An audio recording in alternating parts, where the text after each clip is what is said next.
Hello students, एक बार फिर से स्वागत है आपका अपनी यूट्यूब चैनल है स्टडी ज्ञान पे। तो जैसा कि आप सबको पता ही है कि कल से ही हमने आपकी जो बीएससी सेकंड ईयर मैथ्स में आपकी जो सेकंड पेपर होता है उसमें जो सबसे पहली बुक होती है आपकी अवकल समीकरण यानी डिफरेंशियल इक्वेशन, हमने उस बुक को स्टार्ट कर दिया था। और जो आपका फर्स्ट वीडियो था पूरा इंट्रोडक्शन वीडियो था जिसमें हमने बात करी थी कि अवकल समीकरण यानी डिफरेंशियल इक्वेशन क्या होता है। तो जितनी भी बेसिक चीजें होती है वो सारी हमने उस वीडियो में बताई थी, जैसे कि अवकल समीकरण के यानी डिफरेंशियल इक्वेशन के कितने टाइप्स होते हैं। साथ में यहाँ पर अगर बात करें कि यहाँ पर कोटि यानी ऑर्डर क्या होता है, डिग्री यानी घात क्या होता है, तो सारे हमने उस वीडियो में यहाँ पर बात करी थी। तो जिन भी स्टूडेंट ने पहला वीडियो नहीं देखा तो जरूर देख लीजिएगा। वो वीडियो काफी ज्यादा आपके लिए यहाँ पर इंपॉर्टेंट होने वाला है, जिसका लिंक आपको डिस्क्रिप्शन में मिल जाएगा। हमने इस पूरे आपकी जो बुक है इसकी एक सेपरेट प्लेलिस्ट भी बना रखी है। वहां पर आपको जितनी भी क्लासेस होती जाएगी सभी क्लासेस आपको उस प्लेलिस्ट में मिलती रहेगी, ठीक है, जिसका लिंक भी आपको डिस्क्रिप्शन में मिल जाएगा। और जो भी स्टूडेंट्स इस चैनल पे नए, सबसे पहले तो आप इस चैनल को सब्सक्राइब जरूर कर लीजिएगा, क्योंकि यहाँ पर आपको हमेशा बीएससी से रिलेटेड स्टडी मटेरियल आपको प्रोवाइड करवाया जाता है। साथ में जो हमारा टेलीग्राम चैनल है मैथ्स बाय एआई स्टडी ज्ञान के नाम से, आप उससे भी जरूर ज्वाइन कर लीजिएगा। जितनी भी क्लासेस रहती है उससे नोटिफिकेशन साथ में वहां पर आपको स्टडी मटेरियल भी यहाँ पर आपको प्रोवाइड हम करवाते हैं, जिसका लिंक आपको डिस्क्रिप्शन में मिल जाएगा, या आप टेलीग्राम पे सर्च करके भी ज्वाइन कर सकते हैं। और आज हम यहाँ पर स्टार्ट करने जा रहे हैं आपका अवकल समीकरण यानी डिफरेंशियल वाली बुक में आपका जो फर्स्ट चैप्टर है, जो कि ज्यादातर यूनिवर्सिटी में यूनिट नंबर 1 होती है आपकी, कौन सी, प्रथम कोटि एवं प्रथम घात के अवकल समीकरण यानी differential equation of first order and first degree. जैसा कि इस यहाँ पर इस चैप्टर का नाम ही है प्रथम कोटि एवं प्रथम घात, तो इसको इसलिए हमने सबसे पहले कल वाली क्लास में आपको समझाया था कि कोटि यानी ऑर्डर क्या होता है और घात यानी आपकी डिग्री क्या होती है। तो जिन स्टूडेंट्स को अभी तक यही पता नहीं होगा तो आप इस चैप्टर को कैसे समझ पाएंगे, इसलिए आपको पहली क्लास देखना यहाँ पर काफी ज्यादा जरूरी आपके लिए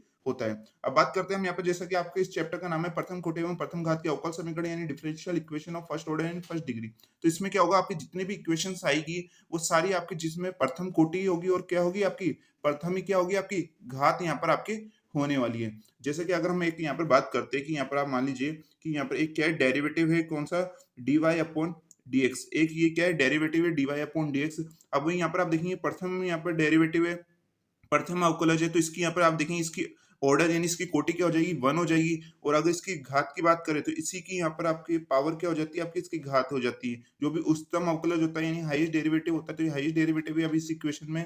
और इसकी यहाँ पर पावर क्या हो जाएगी, यहाँ पर 1, तो यहाँ पे इसकी ये कोटि होगी 1, उसकी घात भी होगी 1। तो इस प्रकार की जो भी आपको इक्वेशन दिखाई देती है D Y upon D X की फॉर्म में, वही आपकी क्या होती है, प्रथम कोटि एवं प्रथम घात। यानी इस पूरी इक्वेशन में आपकी पूरा ये जो चैप्टर है आपको, इसमें आपको D Y upon D X या D X upon D Y भी आपको वहां पर नजर आ सकता है। इस प्रकार की आपको सारी इक्वेशन यहाँ पर इस चैप्टर में नजर आने वाली, इसलिए इसका क्या नाम है, प्रथम कोटि एवं प्रथम घात के अवकल समीकरण। इसके बाद जो नेक्स्ट चैप्टर आएगा उसमें यहाँ पर आपके होगा, उसका नाम होगा प्रथम कोटि एवं आपके यहाँ पर उच्च घात के अवकल समीकरण यानी differential equation of first order and high degree. यानी आपके वहां पर कोटि तो केवल 1 ही होगी, लेकिन जो पावर है वो आपकी ज्यादा वहां पर होगी, ठीक है। तो वो सेकंड चैप्टर होगा आपके। और अभी हम यहाँ पर फर्स्ट चैप्टर क्या है, प्रथम कोटि एवं प्रथम घात। अब इसको हल करने के लिए यहाँ पर आपके लगभग 8 मेथड इस चैप्टर में यहाँ पर आपके होने वाले। जो ऑटो मेथड है, जो ऑटो विधिया है, वो काफी ज्यादा इंपॉर्टेंट होती है। तो जैसे कि यहाँ पर आप मेथड देखिएगा कौन कौन सी विधिया है। यहाँ पर पहली है आपकी चरों का पृथक्करण यानी सेपरेशन ऑफ वेरिएबल, जिसे आज हम यहाँ पर आज की क्लास में स्टार्ट करने जा रहे हैं। उसके बाद जो सेकंड मेथड आएगा आपका समघात समीकरण यानी होमोजीनियस इक्वेशन, ये भी काफी इंपॉर्टेंट होता है, इसमें काफी क्वेश्चन देखने को मिलते हैं। उसके बाद है इसमें थर्ड मेथड आएगा कि समघात रूप में सम्मानित होने वाली समीकरण, तो जो कि होगा equation reducible to homogeneous form, जो कि काफी ज्यादा आपके लिए यहाँ पर इंपॉर्टेंट होने वाली है मेथड भी। उसके बाद नेक्स्ट आएगा आपका फोर्थ मेथड होगा कौन सा, रेखिक अवकल समीकरण यानी लीनियर डिफरेंशियल इक्वेशन, ये भी काफी इंपॉर्टेंट है। उसके बाद आपके नेक्स्ट फिफ्थ मेथड आएगा यहाँ पर आपके बर्नौली समीकरण यानी बर्नौली इक्वेशन। उसके बाद नंबर 6 आएगा आपकी यथार्थ अवकल समीकरण यानी एग्जैक्ट डिफरेंशियल इक्वेशन, जिसमें से काफी ज्यादा क्वेश्चंस आपके पूछे जाते हैं। उसके बाद नेक्स्ट आएगा आपके मेथड 7 आएगा निरीक्षण विधि यानी इंस्पेक्शन मेथड, ये भी काफी इंपॉर्टेंट मेथड होता है। फिर उसके बाद यहाँ पर 8 मेथड होगा अयथार्थ अवकल समीकरण यानी नॉन एग्जैक्ट डिफरेंशियल इक्वेशन, जो कि लास्ट मेथड यहाँ पर होगा। तो ये लगभग 8 मेथड हम यहाँ पर सभी क्लासेस में यहाँ पर आपके लिए पढ़ेंगे। इनके जितने भी क्वेश्चंस होते हैं काफी सारे, हम हर मेथड के काफी सारे आपको क्वेश्चंस कराएंगे, जो कि प्रीवियस ईयर में आए हुए क्वेश्चंस है, जो कि आपकी बुक के इंपॉर्टेंट क्वेश्चन होते हैं। और लगभग ज्यादा से ज्यादा हम क्वेश्चंस करेंगे हर मेथड के, उसमें से कुछ क्वेश्चन हम आपको भी यहाँ पर करने के लिए देंगे हर क्लास में, जो जिससे आपकी प्रैक्टिस भी होती रहेगी। इसलिए आपकी जितनी भी क्लासेस आने वाली है उसे आप बिल्कुल एंड तक जरूर देखिएगा, क्योंकि ये जो पहला चैप्टर है आपका काफी ज्यादा यहाँ पर आपके लॉन्ग जाने वाला है, क्योंकि ये थोड़ा लेंथी चैप्टर होता है, क्योंकि हम इतने सारे मेथड पढ़ेंगे, उनके इतने सारे क्वेश्चंस करेंगे, तो इसमें आप मान लीजिए कि लगभग आपकी 25 से 30 क्लासेस इन मेथड में यहाँ पर आपकी जा सकती है। लेकिन अगर आप इस चैप्टर को अच्छी तरह से कर लेते हैं, तो आपको आगे आने वाले जितने भी चैप्टर्स होंगे उनमें दिक्कत नहीं आएगी। इसलिए आपको इन चैप्टर्स को करना बिल्कुल अच्छी तरह से यहाँ पे ज़रूरी आपके लिए होता है। इसलिए आप जितनी भी क्लासेस आने वाली है, आप उन्हें पूरा एंड तक और अच्छी तरह से यहाँ पे देखिएगा, और साथ-साथ आप नोट्स भी बनाते जाइएगा। जितनी भी क्लासेस, जैसे इससे पहले वाली क्लास थी, आई होप आपने उसके नोट्स बना लिए होंगे। अभी तक भी नहीं बनाए तो आप नोट्स बना लीजिएगा। साथ में यहाँ पर आप इन क्लासेस की भी अभी जो बनती जाएगी, आप उनके नोट्स हाथों-हाथ बनाते जाइएगा और साथ-साथ आप प्रैक्टिस करते जाइएगा। ठीक है? तो यहाँ पर आप देखिएगा, फर्स्ट मेथड हम यहाँ पर पढ़ने वाले चरों का पृथक्करण यानी सेपरेशन ऑफ वेरिएबल। उससे पहले आप देखिएगा कि इसकी व्यापक रूप क्या होने वाला है, यानी प्रथम कोटि एवं प्रथम घात का जो व्यापक रूप है, यानी first order and first degree का वो व्यापक रूप यानी जनरल फॉर्म क्या होगी इसकी, तो देखिएगा m dx plus n dy equal to 0 होगी। जहां आपके m और n है वो x और y के क्या होंगे, आपके फलन होंगे, यानी where m and are function of variable x and y, ये फंक्शन आपकी इसमें होने वाले हैं। अब यहाँ पर हम फर्स्ट मेथड हमारे यहाँ पर स्टार्ट करते हैं चरों का पृथक्करण यानी सेपरेशन ऑफ वेरिएबल। तो उससे पहले अभी तक भी जिन स्टूडेंट्स ने सेशन में इस वीडियो को लाइक नहीं करा है, तो जल्दी से सेशन को लाइक कर दीजिए, जिससे जो आपकी क्लासेस है वो कंटिन्यू आपकी चल पाए, जिससे हमें पता लगे कि कौन कौन से स्टूडेंट्स को ये वीडियो पसंद आ रहा है। साथ में आप कमेंट बॉक्स में अपनी यूनिवर्सिटी का नाम लिखना ना भूले, जिससे हमें पता लगे कि यहाँ पर कौन कौन सी यूनिवर्सिटी के स्टूडेंट्स इस क्लासेस को देख रहे हैं। तो जैसे कि स्टूडेंट्स यहाँ पर आप देख सकते हो, हमारे यहाँ पर फर्स्ट मेथड आता है चरों का पृथक्करण यानी सेपरेशन ऑफ वेरिएबल, जो कि काफी इंपॉर्टेंट आपके मेथड होता है। इसकी जनरल फॉर्म में इसकी व्यापक रूप देखिए, F X D X plus G Y D Y equal to 0। यहाँ पर क्या होगा कि आपको एक इक्वेशन दी जाएगी, वहां पर आपको सिंपल क्या कर देना है, यहाँ पर आपको एक तरफ तो x के यहाँ पर फंक्शंस रख देने हैं, और सेकंड तरफ आपको क्या रख देना है, y के फंक्शंस रख देने हैं। ठीक है? उसके बाद आपको दोनों को क्या कर देना पड़ेगा, यहाँ पर समाकल यानी इंटीग्रेशन कर देना होगा, और जिससे यहाँ पर आप उससे और सॉल्व करेंगे तो आपके यहाँ पर आंसर आपका आ जाएगा। यही आपका क्या होता है, चरों का पृथक्करण यानी सेपरेशन ऑफ वेरिएबल। यानी जो हमारे वेरिएबल है, वेरिएबल क्या होते हैं हमने पिछली क्लास में आपको बताया था, जिनमें हम वैल्यू रखकर उनमें बार बार चेंज कर सकते हैं, तो वो आपके वेरिएबल होते हैं। और कांस्टेंट क्या होते हैं, जो कि एक फिक्स वैल्यू होती है, उन्हें हम कांस्टेंट कहते हैं। आप सबको मैंने पिछली क्लास में ही बताया था, जिसे अचर भी कहते हैं। ठीक है? तो यहाँ पर चरों का पृथक्करण क्या है, यहाँ पर हमारे चर कौन कौन से हो गए, जैसे x और y, ये दो हमारे क्या चर है यानी वेरिएबल है। इनका हम क्या करेंगे, पृथक्करण करेंगे यानी सेपरेशन करेंगे। यानी अगर आपको x को अलग रख देना है, x के जितने भी फंक्शन रहेंगे उनको अलग रख देना है, y को अलग रख देना है, फिर उनका इंटीग्रेशन कर देना है। इसलिए इसका नाम, इस विधि का क्या नाम हो जाता है, चरों का पृथक्करण यानी सेपरेशन ऑफ वेरिएबल। आइए हम इसे क्वेश्चन के थ्रू समझते हैं, जिससे आपको अच्छी तरह से बेटर समझ में यहाँ पर आएगा। और ये जितने भी हम आपको क्वेश्चंस कराने वाले, वो आपकी बुक के एग्जांपल्स और एक्सरसाइज के क्वेश्चन आपके यहाँ पर होने वाले। ठीक है? तो यहाँ पर आप क्वेश्चन देखिएगा, जो कि क्या है कि सॉल्व यानी हल कीजिए 1 plus X square D Y equal to 1 plus Y square D X. यहाँ पर आपको ये इक्वेशन दे रखी है। जैसा कि मैंने बताया कि कौन सा मेथड है, चरों का पृथक्करण यानी सेपरेशन ऑफ वेरिएबल। तो इसमें आपको क्या करना होगा कि आपको एक्स के फंक्शन अलग रख देने हैं, एक्स की जितनी भी वैल्यू, और वाई के अलग रख देने। जैसे कि आप यहाँ पर इक्वेशन देख सकते हैं कि 1 plus X square D Y equal to 1 plus Y square D X. तो यहाँ पर आप देखिएगा, यहाँ पर 1 प्लस एक्स स्क्वायर, तो इस एक्स स्क्वायर के साथ में यहाँ पर dx चाहिए, और यहाँ पर 1 प्लस वाई स्क्वायर, तो इसके साथ में यहाँ पर कौन सा अवकलज चाहिए, यहाँ पर आपको dy चाहिए। ठीक है? तो हम इसका सेपरेशन करते क्या करेंगे, यहाँ पर dy दे रखा है, इसे हम यहाँ पर वैसा का वैसा रहने देंगे, और जो 1 प्लस वाई स्क्वायर है इसको यहाँ पर वज्र गुणन करके यानी क्रॉस मल्टीपल करके हम इसके अपॉन में यहाँ पर ले आते हैं। उसी प्रकार इक्वल यहाँ पर लगा हुआ है, फिर यहाँ पर dx है, और जहाँ पर यहाँ पर 1 प्लस एक्स स्क्वायर है, इसको वज्र गुणा करके यानी क्रॉस मल्टीपल करके हम इसके अपॉन में यहाँ पर ले आते हैं। जैसे कि यहाँ पर आप जैसे इसके अपॉन में आ चुका है। अब आप देखेंगे कि यहाँ पर पूरे ये y का फंक्शन आ चुका है, और ये पूरा x का फंक्शन यहाँ पर आ चुका है। जब ये दोनों ही सेपरेट हो जाए, यानी यहाँ पर चरों का पृथक्करण हो जाए, उसके बाद हमें इसका क्या कर देना होता है, समाकलन कर देना होता है, यानी इंटीग्रेशन कर देना होता है। एक बात मैं आपको बता दूं, ये जो पूरी आपकी बुक होने वाली है, और जो सेकंड भी आपकी बुक आएगी आंशिक अवकल समीकरण यानी पार्शियल डिफरेंशियल इक्वेशन, इन दोनों में एक तो आपकी दो चीजें काफी ज्यादा स्ट्रांग होनी चाहिए। पहली है आपकी डिफरेंशियल यानी अवकलन, दूसरी आपकी समाकलन यानी इंटीग्रेशन। अगर ये दोनों ही आपकी काफी अच्छे हैं, तभी आप इन चैप्टर्स को पढ़ पाएंगे। ऐसे हम आपको जितने भी क्लासेस में क्वेश्चन कराते आएंगे, साथ साथ हम आपको फॉर्मूले बताते आएंगे, और आप यहाँ पर इंटीग्रेशन और ये जो डिफरेंशियल है वो भी आप यहाँ पर सीखते जाएंगे। ऐसे आप अगर कहेंगे तो हम आपके लिए एक सेपरेट वीडियो बना देंगे डिफरेंशियल और इंटीग्रेशन के ऊपर, जिसमें हम आपको बेसिक यहाँ पर आपको क्वेश्चन सॉल्व करना बताएंगे डिफरेंशियल और इंटीग्रेशन के, साथ में उनके जितने भी फॉर्मूले होते हैं उस वो हम आपको बता देंगे। इसलिए आप कमेंट करके जो बताइएगा कि आपको इनके ऊपर वीडियो चाहिए या नहीं चाहिए। ठीक है?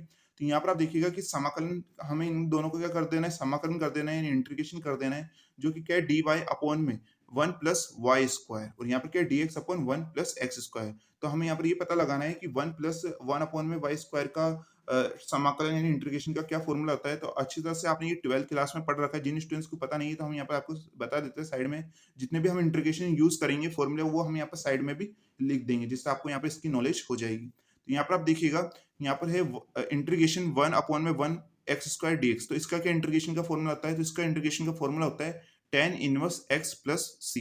जरूरी नहीं है यहाँ पर x हो, यहाँ पर आपके y भी आ सकता है, z भी आ सकता है, ठीक है। ये केवल एक सिंपल फॉर्मूले के लिए है कि यहाँ पर 1/1 dx का क्या इंटीग्रेशन होता है, tan इनवर्स x प्लस सी होता है। तो इसका ही हम यूज करने वाले हैं। तो यहाँ पर आपको क्या दे रखा है, x की जगह y दे रखा है, तो हम यहाँ पर y लिख देते हैं। कैसा होगा, tan इनवर्स x है, तो हम यहाँ पर क्या ला देंगे, tan इनवर्स y ला देंगे इक्वल में। अब यहाँ पर 1/1 प्लस एक्स स्क्वायर यहाँ पर दे रखा है, तो यहाँ पर क्या आ जाएगा, tan इनवर्स x यहाँ पर आपके आ जाएगा। एक बात आपको हमेशा याद रखनी है कि जब भी आप समाकलन यानी इंटीग्रेशन करते हैं, तो इंटीग्रेशन के बाद आपका कांस्टेंट वैल्यू भी आती है। क्या आती है, कांस्टेंट वैल्यू यानी अचर वैल्यू भी इसके साथ इंटीग्रेशन के साथ आती है। यहाँ पर आपने इंटीग्रेशन यानी समाकलन तो कर दिया, अब कांस्टेंट वैल्यू भी आएगी। तो आपको ये याद रखना है कि जिस तरह से आपका समाकलन जिस फॉर्म में हुआ है, आपका इंटीग्रेशन भी उसी फॉर्म में लगभग आता है। जैसे कि आप देख सकते हैं दोनों tan इनवर्स में है, तो आपको जो कांस्टेंट अचर आएगा वो भी tan इनवर्स की फॉर्म में आएगा। तो इसे हम क्या लिख देते हैं, tan इनवर्स सी हम यहाँ पर लिख देते हैं। तो आई होप आपको ये अच्छी तरह से यहाँ पर समझ में आ चुका होगा।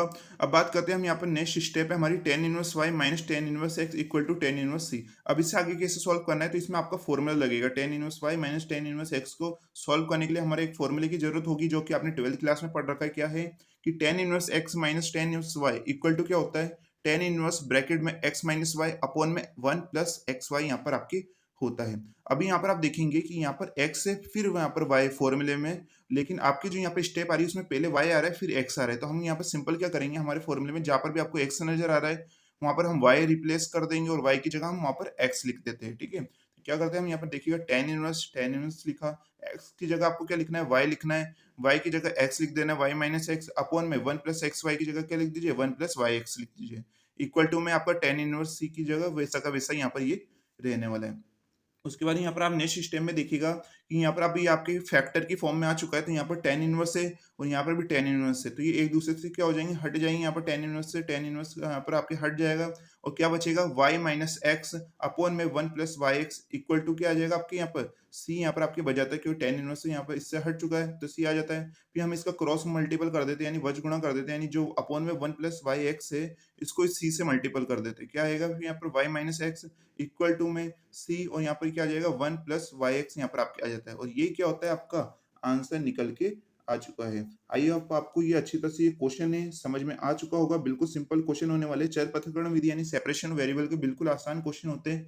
इसमें कुछ नहीं करना होता, आपको y के फंक्शंस को अलग कर देना है, x के फंक्शन को अलग और फिर इनका इंटीग्रेशन करके आगे सॉल्व आपको कर लेना होता है। बस इसके लिए आपको क्या जरूरत होती है, आपको जितने भी इंटीग्रेशन है, समाकलन के फॉर्मूले और साथ में डिफरेंशियल के फॉर्मूले वो आपको अच्छी तरह से याद होने चाहिए। इसके लिए हम आपके लिए जल्दी एक सेपरेट वीडियो आपके लिए लाने वाले हैं, जिसको आप अच्छी तरह से देख लेते और याद कर लेते हैं सभी फॉर्मूले को, तो आपको इस पूरी बुक में दिक्कत नहीं आने वाली। ओके, तो जैसा कि स्टूडेंट्स अब बात करते हैं हम यहाँ पर नेक्स्ट क्वेश्चन की। ये क्वेश्चन भी काफी आपके लिए यहाँ पर इंपॉर्टेंट होने वाला है और ये काफी बार यूनिवर्सिटी एग्जाम में पूछा गया क्वेश्चन भी है। तो अभी तक भी जिन स्टूडेंट्स ने सेशन वीडियो को लाइक नहीं करा है तो जल्दी से इस सेशन को लाइक कर दीजिए। अब यहाँ पर आप ये क्वेश्चन देखिएगा कि e की power y plus 1 cos x dx plus e की power y sin x dy equal to 0। अभी हमें यहाँ पर क्या करना है, इसमें चर पृथक्करण विधि लगानी है यानी सेपरेशन ऑफ वेरिएबल लगाना है। इसके लिए हमें क्या करना होगा, सबसे पहले x के और y के फंक्शंस को अलग करना होगा। और यहाँ पर आप देखेंगे प्लस की फॉर्म में यहाँ पर दे रखे हैं। सबसे पहले तो हमें इससे इक्वल टू के उधर ले जाना होगा। यहाँ पर e की power y sin x dy को हम क्या ले जाते हैं, इक्वल टू के उधर ले जाते हैं, तो ये प्लस का है तो यहाँ वहां पर जाके क्या हो जाएगा, ये माइनस का यहाँ पर हो जाता है। अब हम x के और y के अलग कर देते हैं, तो यहाँ पर cos x dx आ रहा है, इसलिए वैसा का वैसा रहेगा। और यहाँ पर जो ये sin x है, यहाँ पर ये देख सकते हैं sin x है, इसको हम इधर ले आते हैं, तो यहाँ पर ये cos x के अपॉन में यहाँ पर आ जाएगा क्रॉस मल्टीपल होके यानी वजगुणा होके, यानी sin x के नीचे आ जाते हैं, यहाँ पर cos x के अपॉन में आ जाता है cos x upon sin x dx equal to, यहाँ पर ये माइनस वैसा का वैसा, यहाँ पर e की पावर y, यहाँ पर dy, और अब यहाँ पर जो देख सकते हैं यहाँ पर है e की पावर y प्लस 1, इसको कहाँ ले आते हैं हम, इसके अपॉन में ले आते हैं, जैसे कि आप पर आ चुका है e की पावर y प्लस 1 dy। अब आप देख सकते हैं यहाँ पर x का फंक्शन अलग हो चुका है और y का फंक्शन भी यहाँ पर अलग हो चुका है। जैसे ये दोनों सेपरेट हो जाते हैं उसके बाद हमें इसका क्या करना होता है, इंटीग्रेशन यानी समाकलन करना होता है। अब यहाँ पर आप देखेंगे कि यहाँ पर कोसेक्स अपॉन साइन एक्स का यहाँ पर समाकलन इंटीग्रेशन करना थोड़ा कॉम्प्लिकेट हो जाएगा। उसी प्रकार ई वाई अपॉन ई की पावर वाई प्लस वन का भी यहाँ पर इंटीग्रेशन थोड़ा मुश्किल होता है। इसके लिए हम क्या करते हैं, इसको थोड़ा सिंपल वे से बनाते हैं। इसलिए हम इस यहाँ पर क्या करते हैं, कुछ चीज़ यहाँ पर आपको माननी होगी, जैसे कि हम साइन एक्स है उसको क्या मान लेते हैं, टी मान लेते हैं। क्या मानेंगे हम, साइन एक्स को टी मान लेंगे, फिर उसका अवकलन कर देंगे तो क्या आ जाएगा, आपके कोसेक्स डी एक्स आ जाएगा और इक्वल टू डी टी। तो यहाँ पर हम कोसेक्स डी एक्स की जगह डी टी लिख देंगे और साइन एक्स को हमने टी माना था तो इसकी जगह टी लिख देंगे, तो क्या आ जाएगा, one upon T D T आ जाएगा। उसका इंटीग्रेशन तो आप बिल्कुल आसान तरीके से कर पाएंगे। उसी प्रकार आप यहाँ पर देखिएगा, यहाँ पर हम ई की पावर वाई प्लस वन को क्या मान लेंगे, हम यू मान लेंगे और जब इसका हम अवकलन या डिफरेंशियल कर देंगे तो क्या आ जाएगा, ई की पावर वाई डी वाई आ जाएगा। जैसे कि यहाँ पर आप देख सकते हैं और इक्वल टू डी यू आ जाएगा, तो हम ई की पावर वाई डी वाई की जगह क्या लिख देंगे, डी यू लिख देंगे और ई की पावर वाई प्लस वन की जगह क्या लिख देंगे, यू लिख देंगे। तो क्या आ जाएगा, वन अपॉन यू डी यहाँ पर आ जाएगा, उसका भी आप इंटीग्रेशन आसान तरीके से कर पाएंगे। तो आइए अब हम यहाँ पे इसके ऊपर बात करते हैं। तो जैसे कि स्टूडेंट्स यहाँ पर आप देख सकते हैं, अभी हमने बताया था कि उसके डिनोमिनेटर यानी उसके जो हर में आपको नजर आ रहा था वहां पर फर्स्ट स्टेप में साइन एक्स था, तो उसको हमने क्या मान लिया है, टी मान लिया है। और दूसरी इक्वेशन में आप देखेंगे इक्वल टू के उधर तो अपॉन में क्या था, ई की पावर वाई प्लस वन था, उसे हमने यू यहाँ पर मान लिया। अब हमें क्या करना होगा, यहाँ पर साइन एक्स का सबसे पहले अवकलन करना होगा। जो भी चीज आप मानते हैं यहाँ पर उसका हमें डिफरेंशियल करना होता है यानी अवकलन करना होता है। तो साइन एक्स का क्या हो जाएगा, कोस एक्स, और x का dx यहाँ पर हो जाता है इक्वल टू में t का क्या हो जाएगा, dt यहाँ पर आपके आ जाएगा। तो अब इसी प्रकार यहाँ पर भी अवकलन होगा, देखिएगा e की पावर y का अवकलन यानी डिफरेंशियल क्या आ जाएगा, e की पावर y आता है, आपको अच्छी तरह से पता है। वन का क्या हो जाएगा, आपके जीरो हो जाता है, ठीक है। और यहाँ पर आप देखेंगे y का क्या हो जाएगा, dy यहाँ पर आ जाता है, यानी e की पावर y dy यहाँ पर अवकलन डिफरेंशियल आ जाता है। u का करेंगे तो क्या आ जाएगा, du यहाँ पर आपके आ जाता है। अब आपकी जो इससे पहले वाली स्टेप थी, जैसे कि यहाँ पर आप देख भी पा रहे हैं, तो यहाँ पर जो साइन एक्स है उसकी जगह हम क्या ले लेंगे, यहाँ पर टी रख देते हैं। और हमारे यहाँ पर जो कोसेक्स डीएक्स जो ऊपर आ रहा है यहाँ पर, उसकी जगह हम क्या रख देते हैं, dt यहाँ पर रख देते हैं। इक्वल टू में वहां पर माइनस दे रखा था तो माइनस आ जाता है।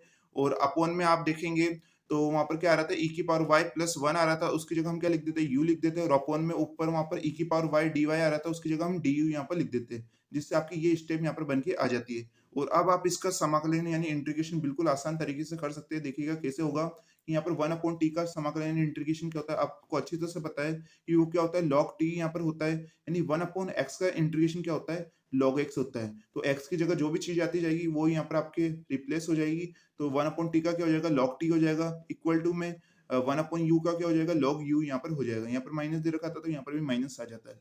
और अभी मैंने आपको कहा था, जैसे ही आप समाकलन इंटीग्रेशन करते हैं तो आपका कॉन्स्टेंट भी आता है, यानी आपके वहां पर अचर वैल्यू भी आती है। तो यहाँ पर आप देखेंगे कि और उसी फॉर्म में आती है, जैसे कि अभी यहाँ पर ये दोनों कैसे लॉग की फॉर्म में, तो आपका जो कांस्टेंट है वो भी कैसे आएगा, लॉग की फॉर्म में आएगा। तो क्या आ जाता है, लॉग सी यहाँ पर आपके आ जाता है। आप जो कांस्टेंट वैल्यू उससे रखना मत भूलिएगा, क्योंकि इससे आपके मार्क्स डिडक्ट हो जाएंगे यानी कट जाएंगे आपके मार्क्स। ओके, तो यहाँ पर आपके क्या है कि log t इक्वल टू में, और यहाँ पर क्या है log c minus log u। और आपको अच्छी तरह से पता है कि log a minus log b का क्या फॉर्मूला होता है, आपने 12th क्लास में पढ़ रखा है, जो कि होता है log a अपॉन b होता है। तो उसी फॉर्मूले का हम यूज करने वाले, ये आपके प्लस में है और ये आपके माइनस में है। तो यहाँ पर देखेंगे आपकी प्लस वाली वैल्यू ऊपर आती है और माइनस वाली नीचे, यानी a अपॉन b यहाँ पर आ रहा है। उसी प्रकार ये प्लस का है तो c, और यहाँ पर यू माइनस का है तो अपॉन में u आ चुका है, यानी कि इस फॉर्मूले के अकॉर्डिंग ये क्या हो चुका है, log c अपॉन u यहाँ पर आपके आ गया है। उसके बाद क्या होगा कि यहाँ पर log से log कट हो जाएगा और क्या आएगा, यहाँ पर आपके t इक्वल टू में c अपॉन u यहाँ पर आ जाता है। फिर इसका हम क्या कर देते हैं, क्रॉस मल्टीपल कर देते हैं, यानी इसका क्या कर देते हैं, वज गुणा कर देते हैं। तो u को t से मल्टीपल करेंगे तो ut इक्वल टू क्या आ जाएगा, c यहाँ पर आपके आ जाएगा। अब आपको हमेशा ये याद रखना है, जब भी आप कोई क्वेश्चन में कोई चीज मानते हैं यानी लेट करते हैं, तो आपको बाद में जब आंसर आप ला रहे होते हैं तो वहां पर आपको सभी स्टेप दोबारा आपको वहां पर रखनी होती है। जैसे अभी हमने u किसको माना था, तो वहां पर आपको रखना होगा कि आपने u किसको माना था, टी किसको माना था, तो वहां पर आपको रखना होगा। जैसे कि अभी थोड़ी देर पहले ही हमने यहाँ पर u किसको माना था, हमने e की पावर y प्लस वन को माना था, तो उसे हम यहाँ पर रख देते। टी हमने किसको माना था, साइन एक्स को माना था, तो हमने यहाँ पर साइन एक्स रख दिया इक्वल टू सी। और यही क्या आ चुका है, आपका आंसर यहाँ पर आ चुका है। आई होप आपको ये क्वेश्चन भी अच्छी तरह से यहाँ पर समझ में आ चुका होगा।